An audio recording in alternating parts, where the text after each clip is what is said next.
For that, in the other videos we did section 1, section 2. Now we are going to do section 3, and here I'm going to discuss some question types with you. Let's take a start. The question type we have here is basically reading passage 3 has 9 paragraphs A to I, and you got to give a heading to each of these paragraphs. They've got the paragraphs like A to I, and they say which paragraph contains the following information. This question type is called finding information from the paragraphs. Now what you need to do, you got to find this type of information from the paragraphs. Whenever there is a question type that you have to find information from the paragraphs, you got to just write your answer as the paragraph number. Paragraph will be labeled A, B, C, D, E, F, G like that. And you got to read the statements. I tell you how to read the statements and how to do that. Let's just take a start. Look at question number 28, please. Question number 28 says a description of what does not satisfy the criteria for volunteer work. In which paragraph they give a description. Now the clue word is description. Underline description of what does not satisfy the criteria for volunteer work. Now first you need to see describe, description and all that. Now let me just see where it's going to be. I found it here. The statement says a description of what does not satisfy the criteria for volunteer work. Means what is not the volunteer work actually. So there it is written, this may be, please find paragraph I, this may be acceptable but it does not constitute volunteer work. This may be acceptable but it does not constitute volunteer work is actually, this is the description of what does not satisfy the criteria for volunteer work. If you read all the paragraph, then you will understand what the volunteer work is not. They have described it in the beginning that this is not volunteer work. So paragraph I for question number 28 is the right answer.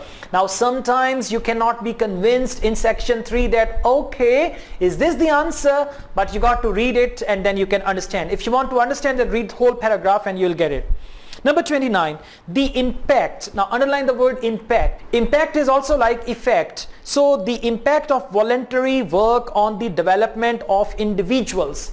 Now you got to see where do they talk about the impact. Impact means effect of voluntary work on the development of individuals. Underline development of individuals. Now you got to see in which paragraph they are talking about that the impact of voluntary work on the development of individuals. Let me see. Okay, the word effect, I found it. You got to see where the word effect is. It's there in paragraph D. The knock-on effect of volunteering on the lives of individuals. Okay, it's so simple, all right? So all you need to do, you need to keep in mind individual effect. So the question is the impact of voluntary work on the development of individuals. So paragraph D is going to be the right answer. Sometimes it's very simple, sometimes it's very tricky. Next is number 30. The requirement for both selflessness and self-interest in volunteers. Requirements. Now what are the other words for requirements?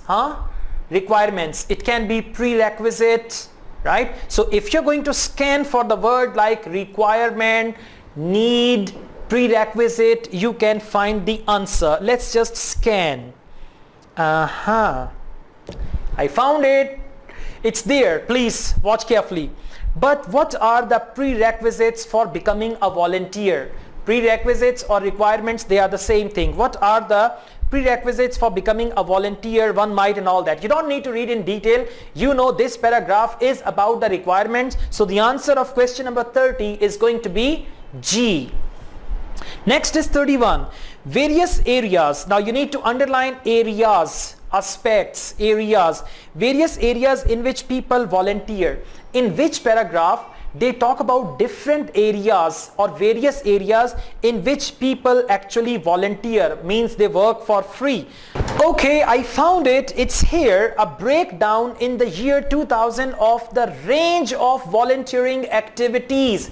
Range of volunteering activities, and here they are using the word various areas.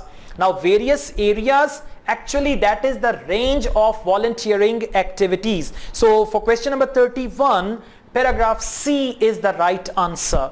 Next is 32. The benefit of voluntary work for the young. Now you need to see benefit.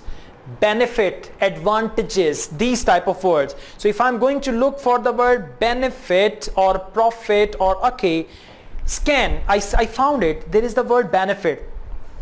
It's written in paragraph E, and please watch carefully. Enthusiasm can be harnessed for the benefit of their fellow human beings. Right, and then they mention the further benefits of that. So for question number 32, the benefit of voluntary work for the young, the answer is E. Now see, in this question type, the trick is to find the right clue word, then to scan for those clue words, and you will find the answer. Next is a mistaken view of volunteering. A mistaken view means sometimes people think, sometimes people believe, sometimes people misunderstand. Okay, so we got to see what is the mistaken view of volunteering. Okay, mistaken view. Yes, mistake. The word mistake, if you only scan the word mistake, mistaken, you will find it in paragraph A. Now see, they are very clever. Last question and the answer is in paragraph A. That is volunteering, some might mistakenly think. Some might mistakenly think, and here a mistaken view of volunteering. So for question number 33, A is going to be the right answer. Got it? Very good. So this is how we actually do it, and this is section 3, so that's why level of difficulty is the highest one, but you don't have to worry about that. If you like this video, please hit on the like button.